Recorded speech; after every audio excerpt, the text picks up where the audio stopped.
ರೀ ಅಪ್ಪಾಜಿ ಏನ್ರಿ ಇದು ಹೊಡಿಯಂತ ತಪ್ಪೇನ್ ಮಾಡಿದಾರೆ ಇವರು? ಏ ರಾಜಣ್ಣ ನಿನಗ್ ಗೊತ್ತಾಗೋದಿಲ್ಲ, ನೀ ಸುಮ್ನೆ ನಿಂದ್ರು. ಏನಮ್ಮ ಅವ್ರು ಹೊಡೆಯಕ್ಕೂ ನನಗ ಹೊಡೆದು ಬಿಟ್ರಿ. ಏನಮ್ಮ ನೀನು ಹೊಡಿರಿ ಅಂತೀಯಲ್ಲ? ಅಣ್ಣ ಅತ್ತಿಗೆ ನಿಮ್ಗೇನು ಚಿಕ್ಕವರೇ ಆಗಿದ್ದಾರೆ. ಅಪ್ಪಾಜಿ ನೀವೆಲ್ಲರೂ ಈ ಮನೆಯಲ್ಲಿ ಇಷ್ಟೊಂದು ಸಂತೋಷದಿಂದ ಇರೋದನ್ನ ಕಂಡು ನನಗೆ ತುಂಬಾ ಸಂತೋಷ, ಹೆಮ್ಮೆ ಅನಿಸ್ತಾ ಇದೆ ಅಪ್ಪಾಜಿ. ಆದಷ್ಟು ಬೇಗ ನಿಮ್ಮಿಬ್ರು ಮದುವೆ ಮಾಡ್ಬಿಟ್ರ ನಮ್ ಜವಾಬ್ದಾರಿ ಕಳ್ದಂಗ ಆಕೈತ್ ನೋಡಪ್ಪ. ನಮ್ಮ ಮೊಮ್ಮಕ್ಳು ಬಂದ್ರಂದ್ರ ನಿಮ್ಮನ್ ಪಾಡಿ ನಿಮ್ಮನ್ ಕೇಳೋದ್ರಲ್ಲಿ ಯಾರು ಬರ್ತಾರೆ ಹೇಳ ನೋಡೋಣ.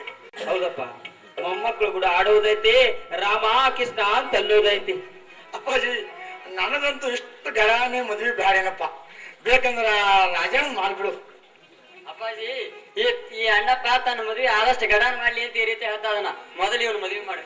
ಯಾಕಂದ್ರ ಅಣ್ಣಾತಿಗೆ ದಿನಾಲು ತೋಟದಲ್ಲಿ